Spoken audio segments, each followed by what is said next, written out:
ẹ̀pẹ̀ sílé, a gbé ọ̀gá fún ìgbé ayé wọn, a dúpẹ́ fún oore ọ̀fẹ́, a dúpẹ́ fún ìdílé wọn, a dúpẹ́ fún ìjọ Ọlọ́run, a dúpẹ́ fún ọwọ́ agbára ńlá nínú ayé rẹ̀. Lórúkọ Jésù gba ọpẹ́ wa. A fi ìsìn ilé ọlọ́wọ́, Olúwa gba ògo. Ìbẹ̀rẹ̀ títí dé òkú, Olúwa gba ògo. Gbogbo májẹ̀mú Sátánì lórí ìsìn yìí, lórí ètò yìí lónìí, Olúwa sọ di asán. Gbogbo wa lápapọ̀ àti wá lónìí májàlú lọ́wọ́ òfo. Aya ìsìn sí wọn lórúkọ ti Bàbá, lórúkọ ti Ọmọ, lórúkọ ti Ẹ̀mọ́, bẹ́ẹ̀ ni yóò rí. Jésù Olúwa wa, àmín, àmín, àmín, lórúkọ Jésù.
ìtẹ́ náà ká àti yí àwọn àgbà àti àwọn ọ̀dà alààyè mẹ́rin náà ká.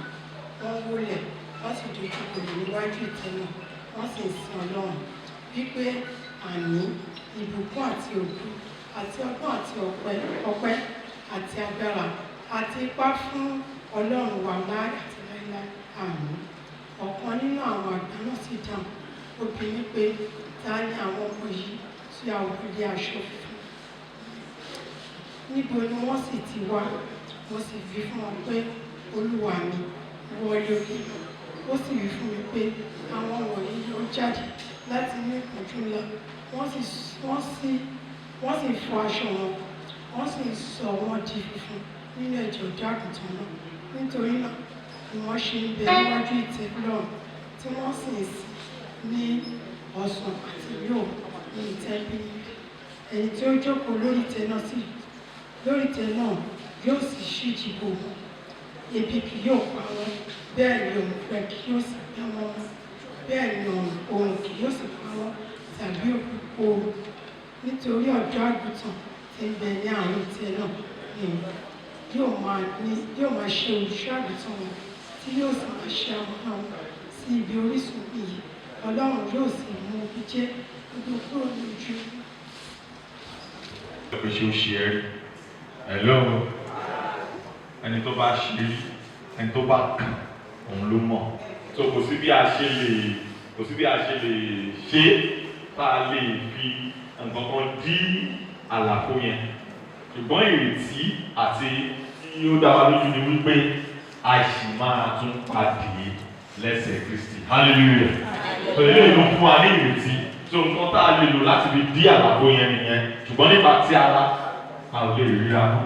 Ó tún dìgbà tí a bá pàdé nípa ti ẹ̀. Torí pé gbogbo àgọ́ yìí la máa bọ́ sílẹ̀ ní ìgbà tá a bá máa gbé ti ẹ̀mí wọ̀ láti tún ríra. Hallelujah.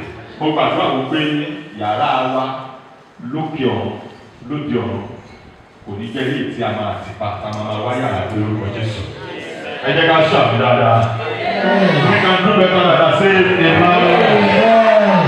Mo ti sọ fún wa nígbà tá a kọ́kọ́ fẹ́ máa bẹ̀rẹ̀ torí ara ìjọ. So àwọn mẹ́ta ni mo fẹ́ pè. Ẹni àkọ́kọ́ láti inú ìjọ. Biography and testimony. Ta ni yóò fẹ́ tí wọ́n. Wípé late Mrs. Beatrice Oluwatoyin Ogunbowale wọ́n mọ Jésù gẹ́gẹ́ bí Olúwa àti olùgbàlà wọn. Mo rí pé wọ́n jẹ́ olùfọkànsìn, bẹ́ẹ̀ ni wọ́n ṣiṣẹ́ nínú ilé Ọlọ́run. Not only that, even in the place of work, people can attest to it. She's been a very good Christian, and I know that she has gone to rest. Though we will be missing her, but there's nothing we can do. Praise the Lord. Mo fẹ́ kí n máa ṣe. Máa gbé ẹnìkan láti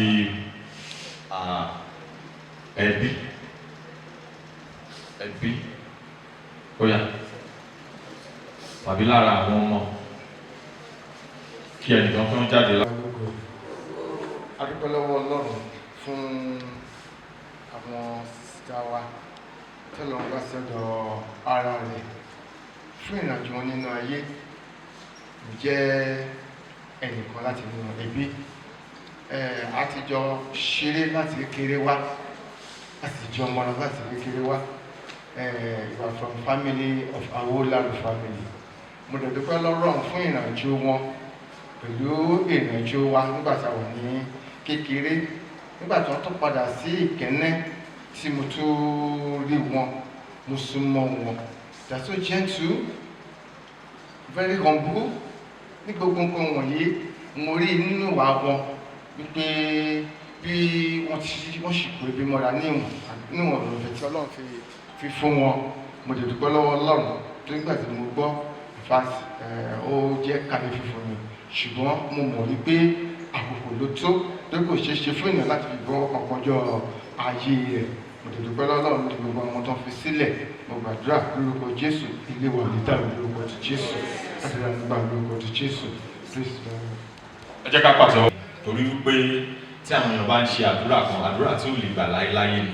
so mistake la àdúrà yẹn pé Ọlọ́run ló jẹ́ ká rí irú ẹ̀ mọ́ a máa rí irú ẹ̀ ṣùgbọ́n a ò ní bọ́jọ́ lọ́jọ́ lọ ọjọ́ àṣekínni à á jìnnà síra so káwọn á sọ pé téèyàn kan bá sọ bẹ́ẹ̀ fún ẹ pé a ò ní rí irú ẹ̀ mọ́ ẹ sọ fẹ́ ni ẹ pé kò nífẹ̀ẹ́ torí kò sẹ́ni tó máa di òkúta sáyé òkúta gan máa ń rẹ̀ hello ẹja dáhùn hello mo fẹ́ gbé ẹnìkan láti ibi tí àwọn màmá wa late Mrs. Beatrice Oluwatoyin Ogunbowale tí wọ́n ti ń ṣiṣẹ́ wọ́n ẹnìkan fún ìṣẹ́jú méjì yá pàtó fún wọn.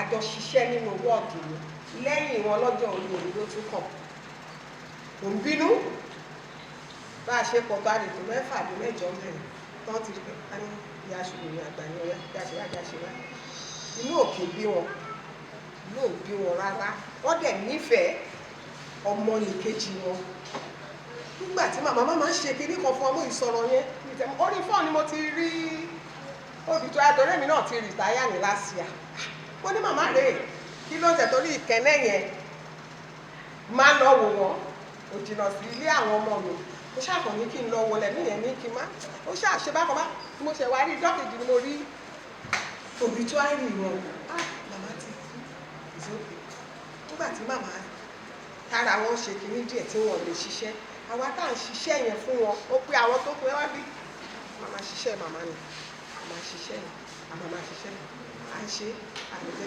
màmá lọ jókòó èmi náà tẹ̀gbọ́n àbí tẹ̀rẹ̀ ṣùgbọ́n aṣáà ń ṣiṣẹ́ tó bá di ní ọdún tó fẹ́ ra aṣọ nínú ọgbà yẹn màmá ò ní jẹ́ ká rà á kàn tábà ti ń dá wa màmá ló máa lọ tó lọ ra aṣọ yẹn á dẹ̀ pín fún gbogbo wa káríkárí wọn ní màmá mi ò ní gba aṣọ yẹn ṣé torí bá ń ṣiṣẹ́ fún mi oníkálukú kò sáṣègbè àṣepamọ́ ló wà so màmá mo dúpẹ́ ìgbé ayé wọn mo lè kọ́pì lára wọn ìgbé ayé wọn náà lè wò praise the Lord. àwọn akọrin kan múra sílẹ̀ ní ìgbà tí a máa kọ orin à ń sọ̀rọ̀ ilẹ̀ òkun ni lẹ́yìn ìyá wọn dandan nìyẹn ó ṣe pàtàkì ẹ jẹ́ kí kan nínú àwọn ọmọ. wọ́n ti sọ̀rọ̀ ọ̀pọ̀ àwọn tó pọ̀ àtúnkọ́ tí mo kò fẹ́ sọ́n pa wọn pé wọ́n ṣe wà wọ́n nífẹ̀ẹ́ àwọn ọmọ rẹ̀ èyí tó ń bá gbóhùn wa lójú wọn lè ṣe wọ́n máa pè wá ní kọ̀ọ̀kan káríkárí ni kọ̀ọ̀kan tó wà náà rọrùn tó bá gba sálárì wọ́n máa pé gbogbo wa wọ́n máa fún wa nínú ẹ̀ kó tó náà ìdínkù tàbí ní sí wọn àfẹ́wọ̀n ṣùgbọ́n Jésù fẹ́ wọ́n jù wọ́n. Eléyìí náà ṣe àwòkọ́ṣe tabari àwa kan náà ní tá a bá ṣe ni a máa sọ nípa wa láyé yìí kì í ṣe lọ́run láyé yìí mo dẹ̀ máa ń gbọ́ ọ̀rọ̀ kan tí àwọn àgbàlagbà máa ń sọ wípé ìjẹ́rìí ayé ni ìjẹ́rìí ọ̀run hallelujah àwọn Yorùbá ló ń sọ bẹ́ẹ̀ wọ́n ní bí a nínú ìwé Yorùbá chapter 10 ìwé àwọn àgbà chapter 10 verse 127 ẹ jẹ́ ká lọ máa fi yẹn ṣe assignment ká lọ máa wá hallelujah nígbà tí à ń kọrin à ń sọ̀rọ̀ ìlẹ́bùkún ni a máa fi ọrẹ wa sílẹ̀ bákan náà kí àwọn ushers.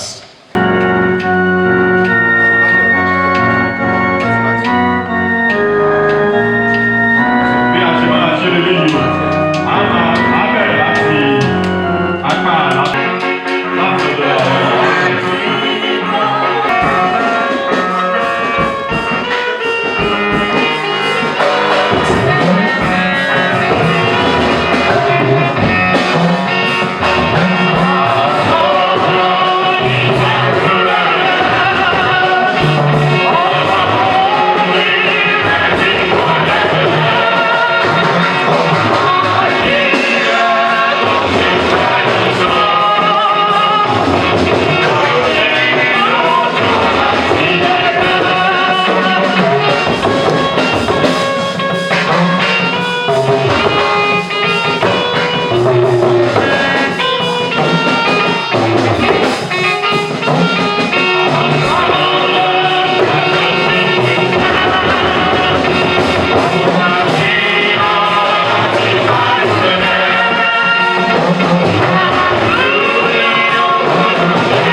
fi oúnjẹ yìí náà bọ́ wa. Ẹ jẹ́ pàtó fún Jésù.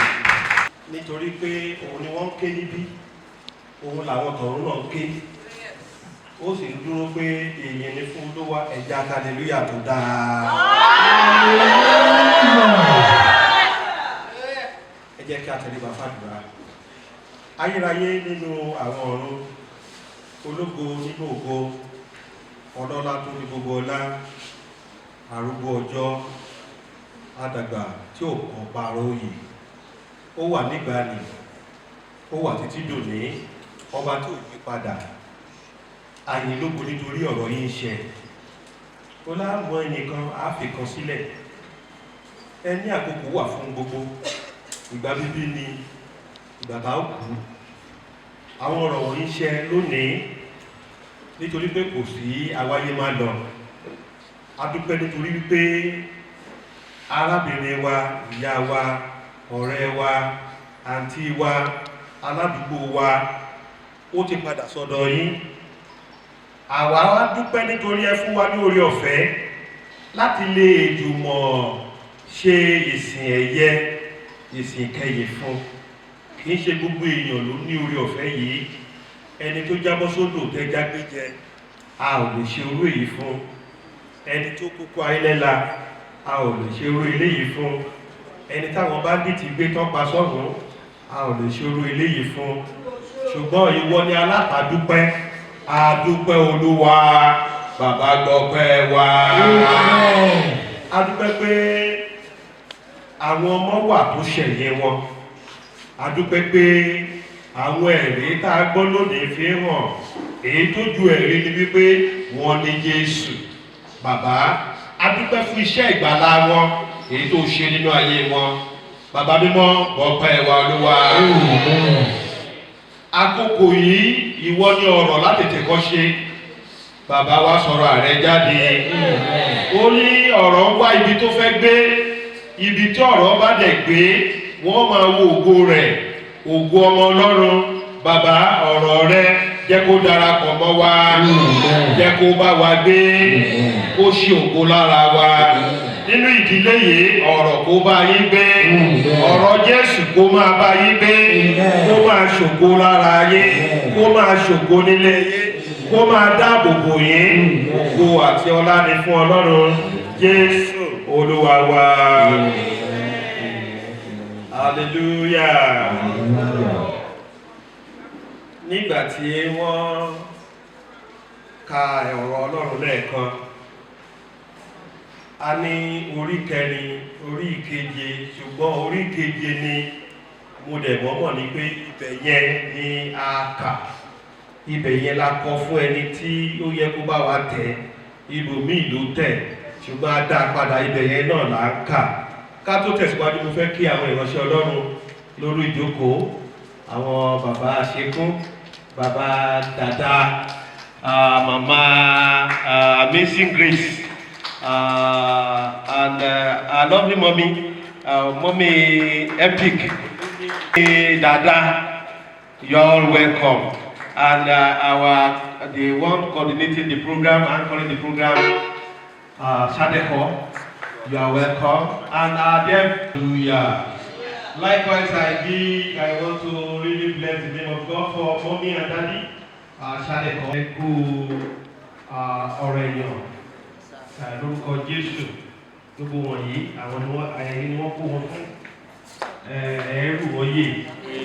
Wọ́n ní kú mọ́ yín lọ́wọ́, wọ́n ní ṣàìsàn, àwọn ní ya wàhálà débi kí wọ́n máa pè yín. In the name of Jesus Christ. Mo fẹ́ kí gbogbo àwọn ọmọ màmá wa Beatrice Oluwatoyin Ogunbowale ní Awolaru.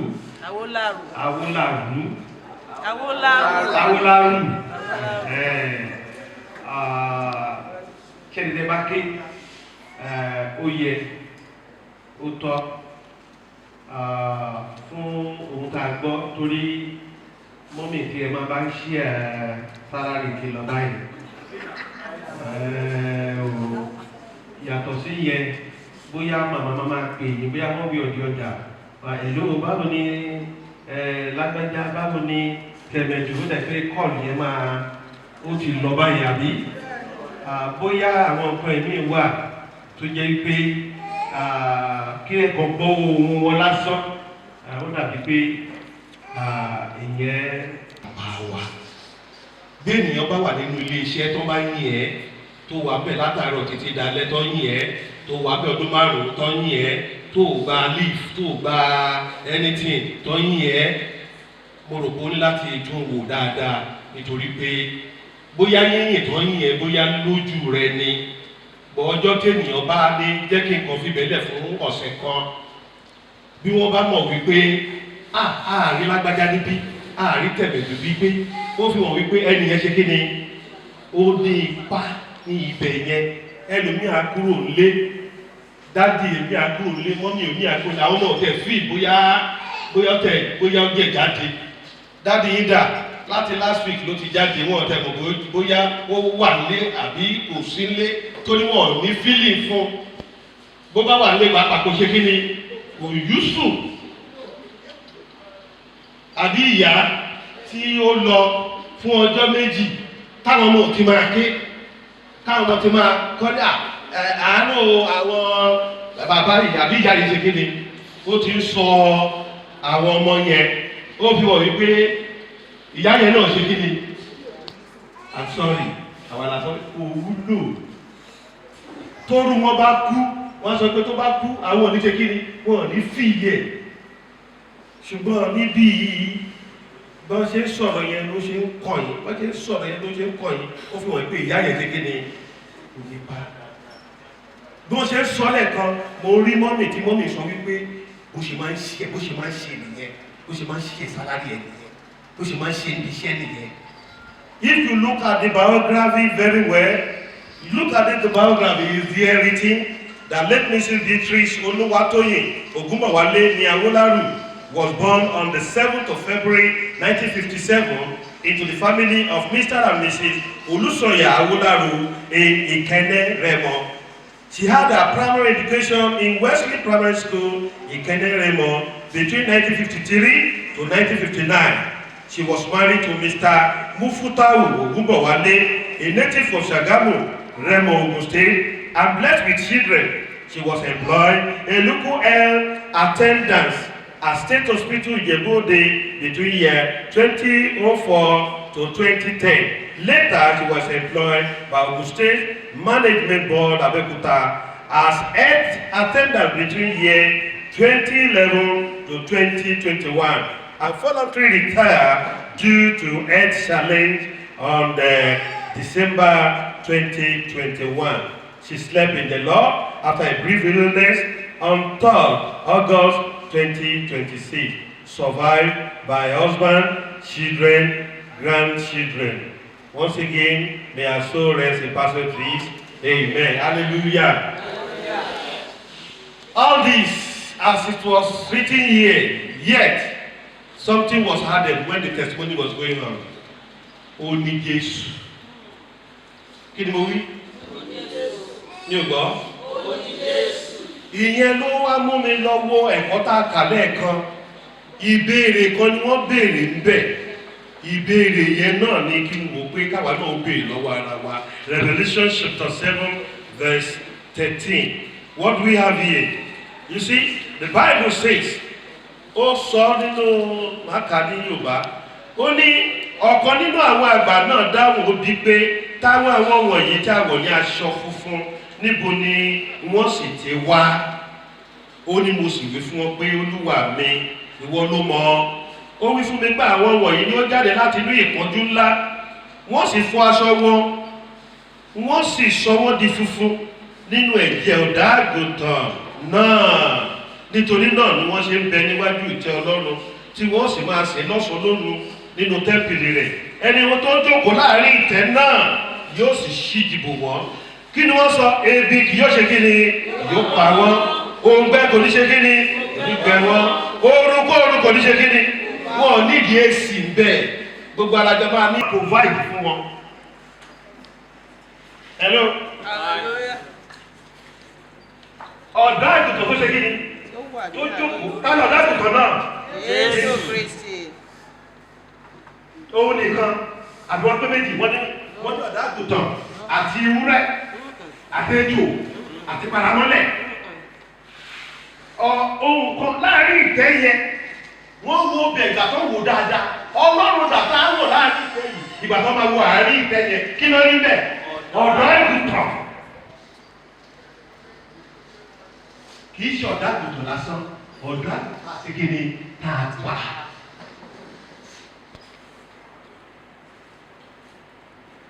Sharing portion of this Bible ó jẹ́ ibi tó máa ń fún mi ní assurance pé mo ní ibùgbé lọ́rùn mo ládé ń bẹ̀ mo nílé ń bẹ̀ mo ní yàrá kí nìdí ẹ̀ ní wípé in the same Bible wọ́n ti sọ fún wa wípé àwọn 114 ni àwọn kan sọ pé ó máa méjì ọ̀run 144 dàrí 144 lọ́jọ́ máa méjì ọ̀run. Mo wá gbogbo ayé wípé àgbéyẹ̀ 144 níjẹ̀ bóde nìkan ṣá. Tọ́ba ní 144 ìwé pẹ̀lú. Nígbà pẹ̀lú ọmọ mi pẹ̀lú ìyàwó mi pẹ̀lú àwọn bá tún kóra àwọn lóye ẹni pé ilé ti ṣe kí ni ilé ti kú. Ṣùgbọ́n ní ìsàlẹ̀ in that chapter 7 ló fún mi ní orí ọ̀fẹ́ wípé ó wá ṣe fún mi dáadáa wípé àwọn ará Ísírẹ́lì náà pè ní 144 o. So elected one from the Israel kí ló dé tá a fi sọ sáìkù wọn nítorí àwọn la pè àwọn tá a pè kò sí kò yẹ a ti pè wọ́n a ti ṣe oríṣiríṣi a ti ṣe everything a ti wàásù fún wọn a ti ṣe everything Olúwa wá pèkì wọn pé àwọn kan 144 yẹn bí ọ̀run àtayé bá máa wó wọ́n máa ṣe kí ni wọ́n máa débẹ̀. Mo wá wò pé tó bá jẹ́ bẹ́ẹ̀ gbà yẹn á jẹ́ pé gbogbo ayé tó kù wọ́n níbi nínú ẹ̀mí yẹn ìyẹn ní verse 9 tá a kà lẹ́nìí wá sọ pé ọ̀pọ̀lọpọ̀ ènìyàn tá ò lè ṣe kí ni tá ò lè kà ní gbogbo orílẹ̀-èdè nínú àwọn fámìlì wọ́n rí wọn wọ́n wọ aṣọ funfun ìmọ̀ ọ̀fẹ́ ṣe kí ni ó ń bẹ lọ́wọ́ wọn. Wọ́n bẹ̀rẹ̀ sí ní tò wọ́n ń kọrin wọ́n ń jó wọ́n ń yọ̀ ìjọ àti ayọ̀ tí wọ́n ń jó yẹn òun ni àkọlé ẹ̀kọ́ wípé àsọ̀rọ̀ ilẹ̀ gbogbo ni ilẹ̀ dídán àti ilẹ̀ wá. Gbogbo lásọ gbogbo rẹ̀ yóò ṣe dùn tó láti gbé. Ibi tó gbèsè ní bá fẹ́ lọ làwọn máa lọ. Ṣùgbọ́n wọ́n jẹ́ kí n mọ̀ wípé fàájì tó wà níbi tí Jésù pèsè yẹ ẹnu ò lè ṣe kí ni. Kò ṣe sọ. Aṣọ tó ń mú jáde yẹn kì yóò lè jẹ́ látara ọ̀dà àgùntàn ẹyọ kan. Wọ́n pa àgùntàn tó ṣe kí ni tó ṣẹ̀ tó lágbà tó ṣẹ̀ kò jẹ èso kò jẹ kíní ohun tó ní kó jẹ ló ń jẹ. Wọ́n dẹ̀ pa wọ́n tọ̀ bẹ̀bẹ̀ lọ́rùn wọ́n pa wọ́n yọ aṣọ lára ẹ̀ láti fi ṣe kí ni láti fi bò wá. Ẹ̀jẹ̀ tó ta sílẹ̀ yẹn ní ètùtù aṣọ tó fi bò wá yẹn ni wípé afaṣọ ìbò yìí ṣùgbọ́n yàtọ̀ aṣọ ògùn Ọlọ́run àti aṣọ ẹran abájọ tọ́pọ̀lọpọ̀ ń wà bí ẹran. Bíbélì ní Ecclesiastes orí 3 from verse 18 ó ní wọ́n bá sọ tọ́lọ́run bá ní tí kọ̀ọ̀kan bá ṣẹlẹ̀ nígbà yìí sí ẹ̀ẹ́dì pé èèyàn máa manifest. Tell you about manifest in Father Content man so don't let me the beast inside of me to do what? To come out. Don't let it manifest. Wọ́n máa bá yàrá wọn sọ̀rọ̀. Wọ́n sọ wípé wo ajá ń fàá sí yan bí beast tó wà nínú mi àwọn náà máa bá wọn ní beast nínú. Torí pé tí beast yẹn bá jáde wọ́n lè mú tẹlifíṣàn ilé kan ṣe kí ni? Wọ́n lè mú odi nílé ẹ̀kọ́ ṣe kí ni? Bóbìnrin bá sọ wípé tí bíìsì inú ẹ̀ bá bẹ̀rẹ̀ sí ní fara hàn tó bá lòun wá dání yẹn ló wá ṣe kí ni á dání. Nítorí pé láti ọjọ́ tẹ̀mí mọ́ ti dágbére tí ìwà mímọ́ ti dágbére tí òdodo ti dágbére ẹranko ní gbogbo ènìyàn ní ilé Kọ́nílíù àfihàn Pétérù wípé bó o bá rójú wọn ní Acts of Apostles chapter 10 ó lè rójú wọn kó rò pé èèyàn o kò séèyàn lára wọn o ẹranko ni wọn o. bá wọ́n ṣe ọlọ́run o wọ́n láwọn bẹ̀rù ọlọ́run o wọ́n ṣe lọ́sàn-án tààrọ̀ wà bẹ́ẹ̀ tọ̀sán wà bẹ́ẹ̀ tìrọ̀lẹ́ wà bẹ́ẹ̀ ṣùgbọ́n bó o bá wọlé bó ṣe pọ̀ tó yẹ ẹ̀rọ kò ní gbogbo wọ o. ìgbà tó ọ̀rọ̀ jáde ọ̀rọ̀ darapọ̀ ìgbà tó ọ̀rọ̀ wọnú ayé wọn wọ́n di èèyàn tuntun. mo gbàdúrà lónìí ọ̀rọ̀ á wọnú ayé rẹ wà á dẹ̀dá tuntun ayé rẹ á yí padà ọ̀nà rẹ á yí padà ìwà rẹ á yí padà. Ìwà wa ni aṣọ funfun tí wọ́n wọ̀ lọ́jọ́ yẹn tí ìwà yẹn ò bá tí ì da mọ̀ wípé kò sọ́run fún ẹ kò sí ìjọba Kristi fún ẹ gbogbo wàhálà tó ṣe síbẹ̀ táìtì tó dá gbogbo ohun tó ń ṣe ní ṣọ́ọ̀ṣì gbogbo àwẹ̀ àtàdúrà òfo ló bá lọ o ṣùgbọ́n bó o bá ní Jésù nítorí pé kí ni ẹni tó ń lọ bá lórí ìtẹ́ tó máa dúró níwájú ẹ̀ yẹn ọ̀dọ́ àgùntàn yẹn ni bó bá ti rí ẹ báyìí ló ti máa ní ọmọ mi ẹwù ẹmu lọ wọ́n ní kí lórúkọ ẹ̀ prodigal son bó ṣe ń pọ̀ lókè nì nítorí ó ti ronú gbìwàdà ó ní wọ́n tọ̀ bàbá mi lọ wọ́n sọ wípé bàbá mi mo ti ṣe kí ni mo ti ṣẹ̀ mi ò yẹ lẹ́ni tó ṣe kí ni tó máa pè lọ́mọ mọ́ ṣùgbọ́n fi mí ṣe ìkan nínú alágbàṣe hallelujah fi mí ṣe alágbàṣe wọ́n ní bàbá dẹ̀ ṣe ni bàbá ṣe kí ni bàbá gbà mọ́ra bàbá ní ẹ lọ yí aṣọ rẹ̀ padà ẹ lọ yí gbogbo padà ẹ fún ní ring ẹ fún lẹ́mìtìn nígbà tó fún lẹ́mìtìn ó dàpọ̀ mọ́mọ́ padà.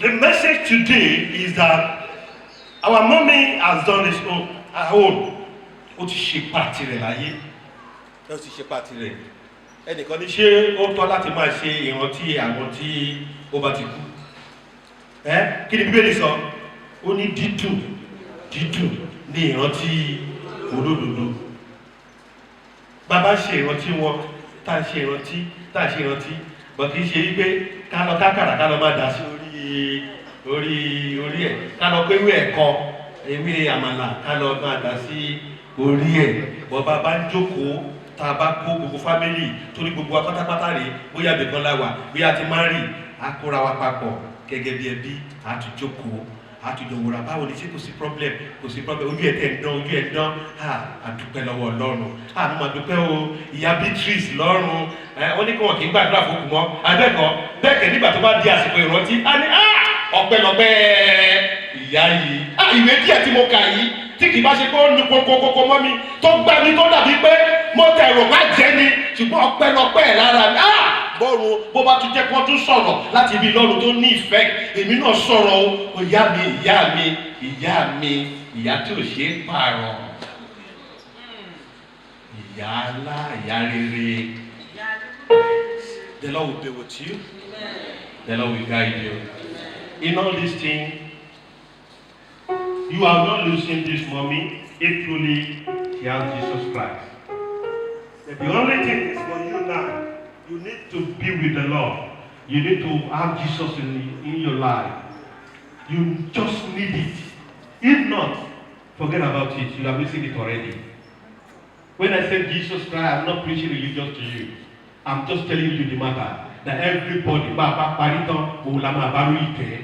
Ẹni tá máa bá lórí ìtẹ́, adájọ́ ká máa bá bẹ̀. Ó yẹ ká ti bẹ̀rẹ̀ sí ní ká ti máa sa orí ẹ̀ láti bí lọ. So that a bá ti dọ́rùn kó ti bò wá bá ọmọ yẹn nìyẹn. I love him. Mo ẹ lọ jù sínú ilé ẹ̀. Ju wípé ọmọ yẹn nìyẹn. Ṣèbí o sọ pé ò ní mi, ò fẹ́ mi, ò wá mi, ẹ bá mi mú ẹ lọ jù síbi tí wọ́n ti ń dáná. Bóyá iná tó máa fi ṣe àṣẹ ìgbéyàwó lọ́jọ́ yẹn. Bóyá àwọn tí wọ́n lọ sọ́nà àpáàdì. Bóyá àwọn náà máa kó sínú náà tó máa fi máa dáná àmàlà fáwa táwọn máa jẹ tó máa kó sínú ẹ̀ tó bá ti pariwo yéè wọ́n ní apá kan máa jó fún 2000 apá kan máa jó ẹsẹ̀ máa jó àwọn máa jẹ àmàlà lọ́tún wa a máa jẹ̀rẹ̀ sí tiwa. ó láti gba Jésù sínú ayé ẹ eléyìí ṣe nǹkan gbogbo nǹkan ti lọ àwọn tá a ní mídíà kìíní lọ́wọ́ sí àti rí pé gbogbo nǹkan ti ń fojú síta dáadáa àti rí dáadáa gbogbo tó wà dáadáa gba Jésù wọn ò ní láti fi ìyẹn ò ṣàríwo mọ́ kì í ṣe kankan mọ́ gba Jésù tọ́jú ẹ̀ síbẹ̀ ó lè tọ́jú ẹ̀ kéèyàn máa mọ̀ ọjọ́ tó bá bá mọ̀ kò sí bó ṣe tọ́jú Jésù tó ò ní mọ̀ torí bó o bá ti tọ́jú ẹ̀ sára àwọn èèyàn ti máa wò é pé ẹ̀wọ̀ máa ń dán sí ayé ẹ̀ máa ń dá sí ẹ̀wọ̀ àwọn ọmọ ẹ̀ máa ń dá sí ó dẹ̀ fọ̀nà hàn mí ìlú ṣe máa sọ pé òun rèé Jésù wà nínú ẹrù mi ẹ̀yin tẹ́ fẹ́ fi Jésù sínú ẹrù yín ẹ̀yin dà ẹ̀yin tí Jésù wà nínú ẹrú ẹ̀yin dà kọ́ máa rí wọ́n bá ti rí Jésù bẹ́ẹ̀ please you can go wọ́n bá wá bẹ́ẹ̀ tí o bá sí Jésù you have nowhere to go. I just pray that we all make heaven in Jesus' name. O ní kú ìkọlù máa fọwọ́ mú ọrùn yẹn èèyàn kú kó tó débẹ̀ ara máa kú ara ìgbọ́dọ̀ kú kó tó débẹ̀ ọ̀pọ̀ òkú ikú orú èyí bá dáyé tó ní Jésù èèyàn lé nípa láyé tó bá ní Jésù ó sọnù nìyẹn wọ́n lè yí ènìyàn láyé tó bá ní Jésù ó sọnù nìyẹn wọ́n lè máa pariwo bàbá lẹ́lẹ́ ìyá lẹ́lẹ́ tó bá ní Jésù ó sọnù nìyẹn nítorí ọ̀run àpáàdì wà ọ̀run rere wà ọ̀run kìíní ọ̀run kejì kẹta ìkẹrin èwo ìwọ fẹ́ nínú ẹ̀ èmi tẹ̀ sọ wípé the best ọ̀run ni mo fẹ́ lọ tí ọ̀run bá pẹ́ méje ó lọ sí mi síbi tó dáa ní ọ̀fẹ́ wà ní level 1 àbí kábọ̀ kọ́ wà ní level 2 tó bá pẹ́ méje márùn mẹ́fà tí mi síbi tó dáa lókè dáadáa níbi tẹ́lẹ̀ bá máa sọ wípé mo jèrè wà mí gbogbo wàhálà tí mo là kọjá àwọn wọ̀nyí ló la ìṣòro àti ìdààmú kọjá gbogbo ìdààmú mi má jò já sásán.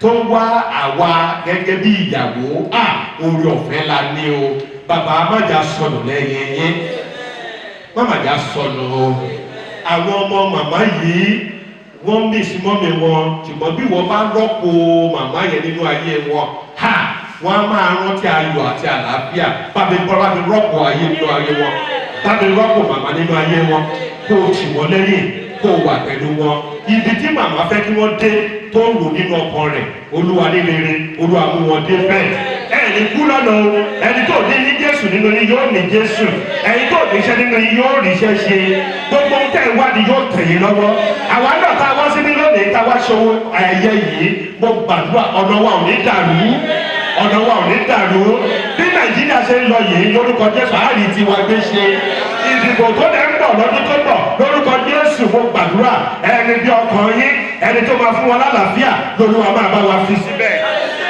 Ògo àti ọlá ni fún Ọlọ́run Jésù Olúwa. Ọba tí wọ́n sìn lẹ́yìn Jésù kò sẹ́ni mọ́.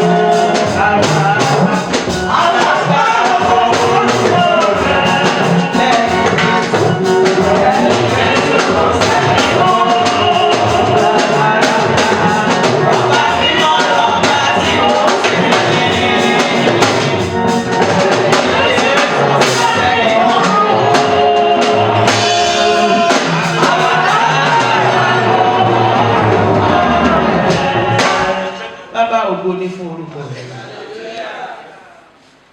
Kristi ọmọ Ọlọ́run ayọ̀ asọ̀kò ṣe olùwàgbà ọ̀pẹ wa. A fẹ́ gbàdúrà fún àwọn ìdílé wọ̀nyí, ìdílé Ogunbowale tí wọ́n jẹ́ ọkọ fún màmá ẹja tẹ̀lébà. Orúkọ Jésù. Ọlọ́run bàbá ayérayé. Ìwọ ni Ọlọ́run ọ̀rọ̀, ìwọ ni àmì, ìwọ ni àdúrà wa, ọ̀dọ̀ rẹ ni gbogbo ènìyàn ń bọ̀. Olúwa, a gbàdúrà fún àwọn ẹbí Ogunbowale tí wọ́n gbé màmá yìí níyàwó tí wọ́n jẹ́ ọkọ lórí wọn. Olúwa gbàdúrà fún wọn. Màmá yìí kúrò láàárín wọn lójijì. Mo wí pé ní orúkọ Jésù Kristi àfo tí màmá yìí fi sílẹ̀ Olúwa kó dibẹ̀. Mo gbàdúrà fún ìdílé màmá wa Awólárò níbi tí wọ́n ti bí màmá nílùú Ìkẹ́nnẹ́. Mo wí pé ní orúkọ Jésù Kristi ti Násárẹ́tì ìdílé Awólárò lórúkọ Jésù ẹ ò ní yọ sọ̀rọ̀. Mo gbàdúrà fún ìdílé Awólárò pé lẹ́yìn ìsìnkú màmá wa yìí ní orúkọ Jésù Kristi arúgbó ilé akúni ọgọ́rùn ọmọdé ilé akúni ọgọ́rùn ọdún ní ìdílé Awólárò lórúkọ Jésù ní ìdílé Ogunbowale ní orúkọ Jésù ẹ ò ní ṣẹ́gun mo ní ẹ ò ní kú ní rèwerèwe. Mo gbàdúrà wípé ní orúkọ Jésù Kristi ti Násárẹ́tì màmá tí wọ́n lọ yìí mo gbàdúrà wípé nínú ìdílé méjèèjì yìí affliction will never rise the second time. In the name of Jesus Christ. Mo wá fẹ́ gbàdúrà fún ẹ̀yin ọmọ èyí tí màmá fi sílẹ̀. Ọmọ yẹn sọ lẹ́ẹ̀kan wọ́n ní tí màmá bá gba sálárì ó máa ń pè fún àwọn. A dúpẹ́ nítorí pé màmá fi ogún rere sílẹ̀. Ṣùgbọ́n mo wá sọ wípé ẹ̀yin ọmọ ogún tí màmá fi sílẹ̀ fún yín kò ní bàjẹ́ lọ́wọ́. Ẹ̀yin ọmọ wọ̀nyí èso ni yín lọ́dọ̀ ìyá, èso ni yín lọ́dọ̀ bàbá. Ẹ yanjú, ẹ kórè ilẹ̀ ṣeun rere. Ní orí ilẹ̀ alàyè yìí, ẹ̀yin ọmọ màmá ní orúkọ Jésù Kristi, ibi ò ní bá yín. Wàhálà ò ní dé bá yín. Ìdààmú ò ní dé bá yín. Olúwa lómi dé yín nù. Mi ò lè ní kí ẹ má sunkún o, ẹ má sunkún nítorí tí màmá sọ̀rọ̀. Torí tẹ́ ẹ bá sunkún àìsàn ló bá dà. Ṣùgbọ́n mo wí pé lẹ́yìn èyí ìṣẹ̀lẹ̀ tó máa ṣẹlẹ̀ nínú ayé yín tó máa ní sáà ìbàjẹ́ pé màmá wọn wà láyé ìyà yóò ní jẹ wọn lórúkọ Jésù ìyà ò ní jẹ yín. Ìyà tó máa jẹ yín tó máa ní ìbáṣe pé ìyá wọn wà láyé kò ní níbẹ̀ lórúkọ Jésù ọkọ ò ní fàyè gbà. Ẹ̀yin ọmọ wọ̀nyí mo gbàdúrà fún yín pé ní orúkọ Jésù Kristi ààbò Ọlọ́run á dájú lórí yín. Ẹ̀jẹ̀ Jésù aṣídìbò yín, àánú Olúwa wá yín rí. Gbogbo tẹ́ ẹ lè ṣe láti ọjọ́ pípẹ́, tẹ́ ẹ lè ṣe láti ìgbà kan rí, lẹ́yìn ikú màmá yìí Olúwa máa ràn yín lọ́wọ́ láti ṣe. Olúwa máa ràn yín lọ́wọ́ láti ṣe. Nínú ìgbéyàwó yín ẹ ò ní dààmú, nínú iṣẹ́ yín ẹ ò ní rí wàhálà, nínú àtijọ́ àti mú ara ò ní ní yín. My mother died over 50 years ago. Ṣùgbọ́n ẹ̀kọ̀ọ̀kan ti bá rántí tí máa repo, tí máa ra ṣàlápò rẹ, tí máa ra gbogbo ẹ̀ máa rántí pé ìyá ti kú. Torí pé òun ló ń ṣe fún wa. Ìgbà tí ìyá wa wà láyé à ń repo, à ń ra gàrí, à ń rẹ́ṣin gbogbo ẹ̀, gbogbo ẹni tó bá ti rí báyìí ó máa gbé fún wa ni. Ṣùgbọ́n mo wá sọ wípé lórúkọ Jésù ní tó kù yín kù lẹ́yìn ìyá yìí Olúwa pèsè rẹ̀ fún yín. Àwọn tó ti wá ń ràn wọ̀nyí lọ́wọ́ láti ẹ̀yìn wá nígbà tí màmá wà láyé lórúkọ Jésù ẹ ò ní ṣẹ̀sí wọn, ẹ ní dọ̀tá wọn. Olùrànlọ́wọ́ yóò dẹ̀ ní ṣàìsàn, olùrànlọ́wọ́ yóò ní kú. Ẹ̀yin ọmọ wọ̀nyí nígbà tá a bá máa ṣe ọdún kan màmá ìgbé à ń ṣe rántí màmá lórúkọ Jésù ẹ máa lẹ́nu ọ̀pọ̀. Mo wá ń sọ nípa àbúrò òkú àti ẹ̀gbọ́n tó wà ní mo dúró lé. Mo wí pé Olúwa ló ní jẹ́ yín nù. Màmá yìí lọ ní tòótọ́, ó kù yán fi yín sílẹ̀ sáyé lọ. Ṣùgbọ́n kò wá nídìí bí ìdí tí ìṣẹ̀lẹ̀ yìí fi ṣẹlẹ̀ Ọlọ́run mọ̀ sí. Mo wá sọ wípé ẹ ò ní kánjú lọ bá wọn. Màmá mo ní ẹ ò ní kánjú lọ. Mo wí pé ẹ ò ní kánjú lọ bá wọn. Gbogbo ọkàn tó ti ṣe nǹkan tàbí ìkejì nígbà tí màmá yìí wà lórí akéde àìsàn lórúkọ Jésù wọn ní kí àìsàn san fún mi. Nígbà tí màmá yìí sùn nínú Olúwa gbogbo ẹ̀yin gbogbo àwa ọ̀rẹ́ tá a wà níbí àwa Afẹ́nifẹ́re lórúkọ Jésù Kristi a ò ní fi ikú òjijì san fúnra wa, a ò ní fi ikú ọ̀wọ̀wọ̀ san fúnra wa. Àdàgbà àdògbò àwọn ọmọ wa yè ó wá wí ní ti ìjọ Ọlọ́run yìí Jesus Liberation Ministry message ní orúkọ Jésù Kristi wọn ò ní gbé ikú ọ̀dọ́ wọ inú ìjọ yìí. Ẹ ò ní kúkú ara, ẹ ò ní kúkú ẹ̀mí. Gbogbo ọmọ ìjọ yìí mo wí pé ní orúkọ Jésù ẹ ti mọ Kristi náà ẹ ò ní padà sẹ́yìn. Bàbá tí Ọlọ́run bá gbéjọ náà lé lọ́wọ́ ní orúkọ Jésù Kristi àwọn ni olùṣọ́ àgùntàn wa ní orí ilẹ̀ yìí ní orúkọ Jésù wọn ò ní ṣì yín darí, ẹ̀yin náà ò ní bí wọn ṣubú, bàbá yóò ní jẹ̀bi lórí yín. Gbogbo ọ̀rọ̀ ìyè tí wọ́n fi ń bọ́ yín lórúkọ Jésù Kristi á nípa rere. Bí wọ́n bá ṣe ń gbàdúrà fún yín inú ẹ̀mí mímọ́ máa tì lẹ́yìn, bí wọ́n bá ṣe ń béèrè fún yín lórúkọ Jésù yóò máa lọ sílé àṣẹ. Nígbàkigbà tí wọ́n bá ń wá ojú rere Ọlọ́run nípa ti yín, Mósè béèrè lọ́wọ́ Ọlọ́run, Olúwa kí ni mo fẹ́ kí n ṣe nípa àwọn ènìyàn yìí? Olúwa sọ fún Mósè, bàbá ní orúkọ Jésù Kristi, etí ẹ̀mí yóò ní di. Ẹ ó jẹ̀ṣẹ́ náà lájẹyé, ẹ ó jẹ lájẹyé, ohun rere kan ò ní kú mọ́ yín lọ́wọ́. Gbogbo àwa tá à ń ṣàmì lórúkọ Jésù Kristi lẹ́yìn àmì lọ́kàn, àbí ohun rere kan ló wà kó fi hàn láyé wa. Ọdún yìí lọ sópin. Lórúkọ Jésù ayé wa ò ní lọ òkú. Iṣẹ́ wa ò ní dojúrú. Owó wa ò ní dojúrú. Iṣẹ́ náà ò ní dìṣẹ́. Lórúkọ Jésù ojú ọ̀nà àtijọ́ àti mọ́ ẹnì kankan wa kò ní dí o. Nítorí tí ẹ ṣe èyí fún màmá yìí, tí ẹ dúró, tí gbogbo wa dúró láti ṣe ẹ̀yẹ ìkẹyìn ní orúkọ ti Jésù Kristi, gbogbo àwọn ọmọ ètò Ọlọ́run ti fi bò wá lára gẹ́gẹ́ bí aṣọ kò ní fàyà. Bẹ́ẹ̀ lórí kò yí padà. Lẹ́ẹ̀kan sí mo sọ pé ẹ̀yin ọmọ màmá mo kì í kú oríire. Lẹ́yìn ikú màmá yín lórúkọ Jésù Kristi àánú Olúwa wà nínú ìlú. Ẹgbẹ́ tí mo Kristu nínú yín kò ní padà sẹ́yìn.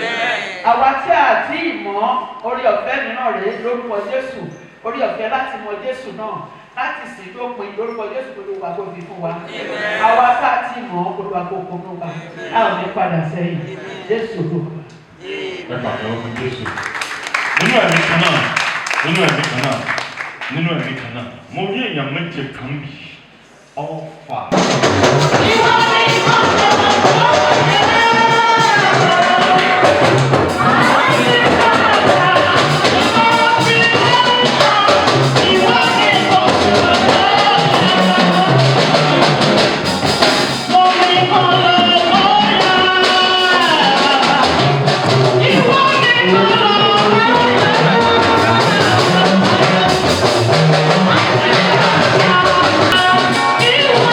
Oh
jẹ́ ọlọ́run síbẹ̀ sí ọlọ́run ìyanu wa gbọ́ ọpẹ́ wa olú ẹ wá gba ayé wa olúwa owó ọrẹ àwọn ọmọ yìí nìyí olúwa pa bá wa yà sí mímọ́ owó ọpẹ́ wọn rèé olú ẹ bá wa yà sí mímọ́ lórúkọ Jésù olúwa ẹnu ọpẹ́ wọn má jẹ́ ó kan olúwa lórúkọ Jésù lẹ́yìn tí wọ́n bá ṣe tìtòkú yìí olúwa ohun mèremère ohun ayọ̀ ni kó máa búyọ nínú ayé wọn gbogbo àwọn tó ti wá bá wọn dúpẹ́ lónìí lórúkọ Jésù ayọ̀ ọlọ́run tó kúnnú ayé wọn ọwọ́ wọn má jẹ́ ó kàn sálẹ̀ àpò owó náà rí olúwa bá wa yà sí mímọ́ jẹ́ kó wúlò fún ògo rẹ ní orúkọ ti bàbá àti ní ti ọmọ àti ní ti ọlọ́run ẹ̀mí mímọ́ lórúkọ Jésù Kristi ní àgbàdúrà. Praise the Lord. Wọ́n ní a máa ṣí wọn sílẹ̀ a máa yí wọn ká kí àwọn tí ò tí mọ̀ wọ́n tẹ́lẹ̀ kí wọ́n lè mọ̀ wọ́n àwa tí a sì ti mọ̀ wọ́n ṣáájú ikú wọn bóyá lẹ́yìn tí wọ́n tún sùn yẹn náà. Ilé mi bá kú, ẹ̀fọ́ mi ò tún ní. Ìgbà yọ, ìgbà ó ní ìhòòhò ojú ẹ̀ ọ̀dọ́ mi. Ìbí ayọ̀, ìgbà ó ní ìbẹ̀rẹ̀ ní ọ̀dọ́ mi.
Thank you so much. God bless you all.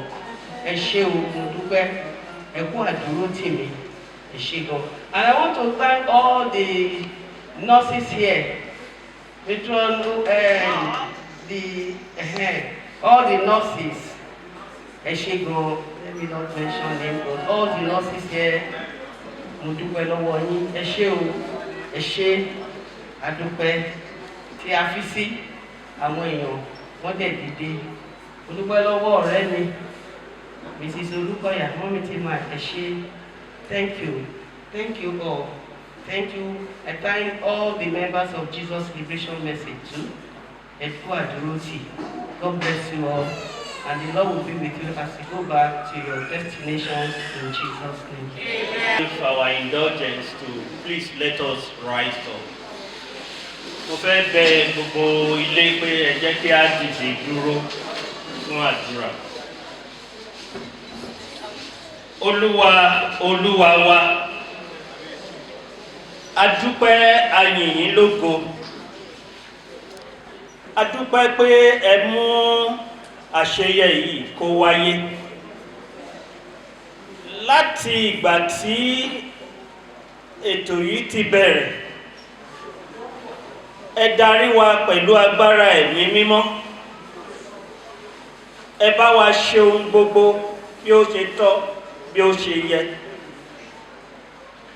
adúpẹ́ Ọlọ́run wípé a mú ètò náà wá sí ìdánudúró lórúkọ Jésù agbára èyí tí ń bẹ lé àtètèkọ́ṣe nítorí pé nípasẹ̀ agbára yìí la dá ohun gbogbo lẹ́yìn rẹ̀ a kò dá ohun kan mọ́ lára àwọn ohun tí a dá Olúwa wa a ṣetán a fẹ́ máa padà sí ilé wa a sì máa gbé òkú yìí lọ sí itẹ́ lórúkọ Jésù Olúwa ẹ wà pẹ̀lú wa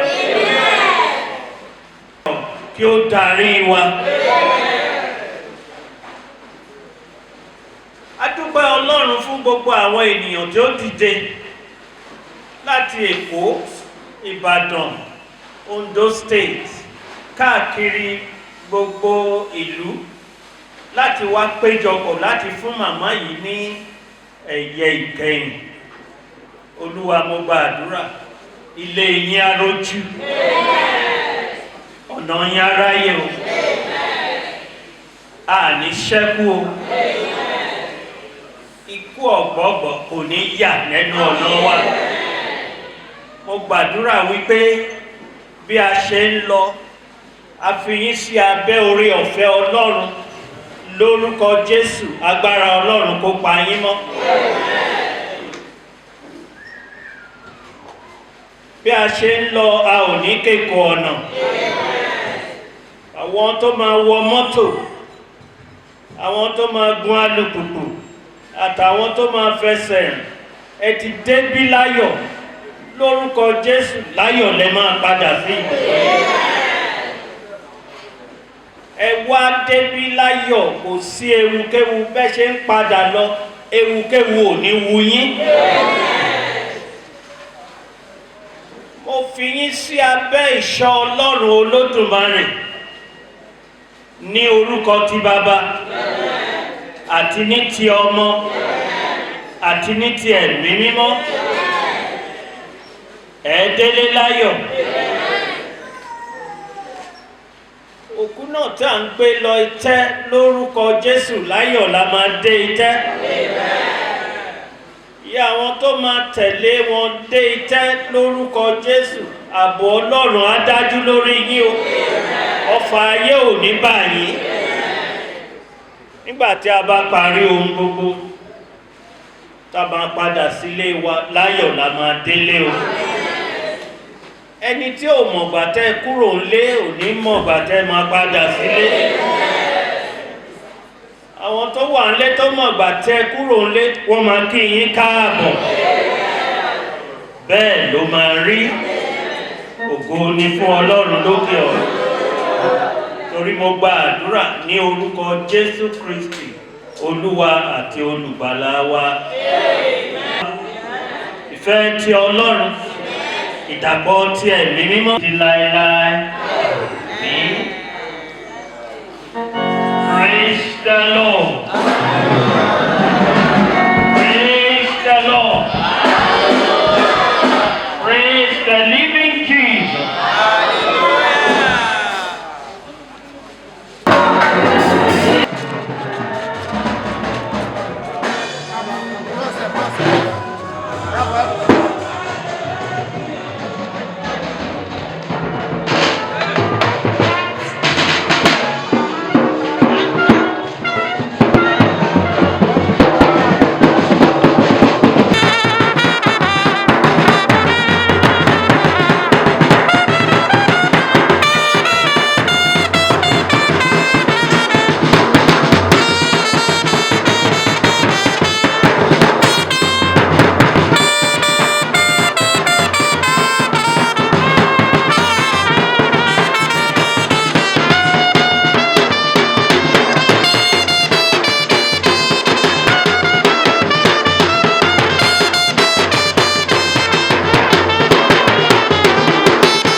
mi ò tiẹ̀ wo bẹ̀rẹ̀ rárá mi ò tiẹ̀ wo èmi kàn ní kámẹ́rà gbé kámẹ́rà yìí. Space no go dey for us o.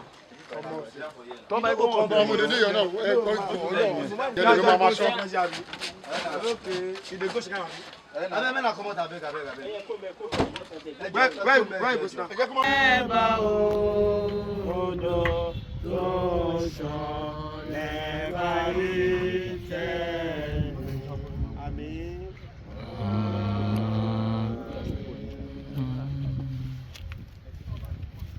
A dúpẹ́ lọ́wọ́ Ọlọ́run fún oore ọ̀fẹ́ tá a rí gbà lọ́wọ́ Ọlọ́run wípé a lè ṣe ẹ̀yẹ bí eléyìí fún èèyàn wa.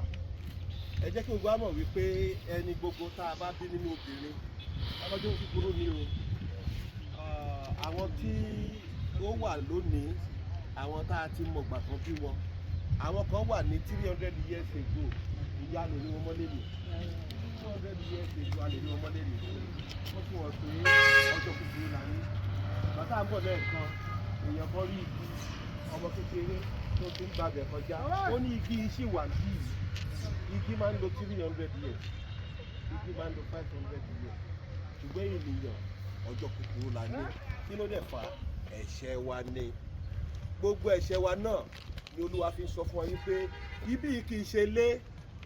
Bíbélì fi hàn wá wípé a ti kọ́ tẹ́ḿpìlì tuntun, ẹ̀mí tuntun, Jerúsálẹ́mù tuntun, ohun gbogbo tuntun, ẹ̀dá tuntun. Ẹnikẹ́ni tí ò bá ti di ẹ̀dá tuntun kò lè bá wọn lọ ológo yẹn nítorí ibi tuntun ni. Ayé tuntun ti wà, ọ̀run tuntun máa wà. Ohun gbogbo tuntun. Ó fi hàn pé àwa náà gbọ́dọ̀ di ènìyàn tuntun. Ẹnikẹ́ni tó bá sì ti wà nínú Kristi, wọ́n ní ó ti di ẹ̀dá tuntun. Nítorí náà ohun gbogbo tá a bá ń ṣe, ẹ jẹ́ ká máa mọ̀ ní gbogbo ohun tí arábìnrin wa ti ṣe kọjá. A rí i pé bàbá rẹ̀ ni tí wọ́n ti ṣẹ̀. Gbogbo ibi tá a dé yìí sí yìí kò lè má bá jà mọ́. Yet ẹnìyẹn ló máa mọ̀ wípé ó ṣẹ̀ mí o àbí mo ṣẹ̀ o, òun ló dẹ̀ máa darí jì lọ́kàn ẹ̀. Torí àwọn ti lọ gbogbo ìjà, wọ́n sick lẹ́ni, wọ́n sick lọ́la, ìyẹn ti ṣe kí ni? Ìyẹn ti dókè. Wọ́n ń lo oògùn wọn báyìí, oye báyìí ni wọ́n ń lo oògùn, ẹni báyìí ló ràn wọ́n lọ́wọ́ oògùn, ìyẹn ti ṣe kí ni? Ìyẹn ti lọ. Ó tó kù báyìí ni àwọn àti Ọlọ́run. Ó dẹ̀ wá kú àwọn táwa láyé wípé ká tún ìwà wa ṣe. Ẹ jẹ́ ká máa rò lọ́ọ̀kan sí o. Fún gbogbo tá a bá ṣe, a máa gbà láyé ìka tó lọ o. Ohun gbogbo tá a bá ṣe láyé, a máa gbà á. Bó o bá ṣe bí wàá ṣe kí ni? Wàá gbà á. Tó bá ṣe rere, wàá gbà á. Ó dára kéèyàn ṣe rere. Torí àwọn tó wà lẹ́yìn, wọ́n ń wò wá. Nígbà tá a bá lọ tán, ohun tá a bá ṣe tí wọ́n bá lè sọ lójú wa, wọ́n á ṣe kí ni? Wọ́n á sọ lẹ́yìn wa. Ohun tó bá lè sọ lẹ́yìn wa, ó pẹ̀lú ìdájọ́ tó ń ṣẹlẹ̀ lọ́run. Ó wá rán mi létí èèyàn kan ní àdúgbò wa ní ìgbà tí mo jẹ́ pásítọ̀ ní Ìtàdópè ní Anglican Church. Bàbá yẹn máa ń ti omi, ó máa jókòó ti omi ẹ̀ ní. Tó bá ti lè pọ́ báyìí, ó máa tì í, ó máa wọlé lọ. Nígbà tí ó kú, ó ti omi yẹn. Ẹ dájú ni. Ìgbà tó máa mú omi Ẹ dájú yẹn, wọ́n já omi yẹn. Wọ́n wá ní bàbá ń yọjú lóru, gbogbo àwọn tó sùn àtàwọn tó sùn, bàbá ń yọjú pé kí wọ́n ṣí omi o, kán ṣí omi fáwọn èèyàn kan máa pọnmi o. Ipò ń sọ fún yín pé gbogbo ibi tó ti ń bo omi tó ń bá lóun fẹ́ débẹ̀, omi máa dry. Tó bá ń wẹ̀ nínú omi báyìí, tó ń wẹ̀, tó ń lúwẹ̀, tó ń bá ní kóun náà wọbẹ̀ kóun wẹ̀, Tinubu máa gbẹ. Ó wá ń sọ fáwọn tilé pé kán ṣe kí ni? Kán ṣí omi fáwọn aládùúgbò, kán pọ́n ní ọ̀fẹ́. Àwọn ọmọ ẹ̀dẹ̀ ti mú ìwà ẹ̀ débi pé àwọn náà ti ṣe kí ni? Wọ́n ti mú kọ́kọ́rọ́ sọ́wọ́, àwọn náà ti omi. Ó fẹ́ pé ibi tó wà ní òǹgbẹ máa ṣe kí ni? Wọ́n máa yẹ pa. Bẹ́ẹ̀ kẹ́ ibi tá a gbọ́ lẹ́ẹ̀kan níbi tá a wà, ó ní ibi tá a wà ń lọ, òǹgbẹ kò ní ṣe kí ni? Kò sí ebi níbẹ̀, ọ̀rọ̀ ẹ̀ sì kò sí bẹ́ẹ̀, ayọ̀ ìdí ayé. Àjọ débẹ̀ o, ó là àjọ débẹ̀ o, lò á ti wà lẹ́yìn. In Jesus' name we worship. Well, when we are taking the next hymn, we are going to drop the cups in that place. Masun, olùfẹ́, kí o sì máa sinmi, orílẹ̀ ayé, súré. Bí a bá ń jó, bí a bá ń jẹ̀bú, bí a bá ń fi tan ewúrẹ́ lẹ́ka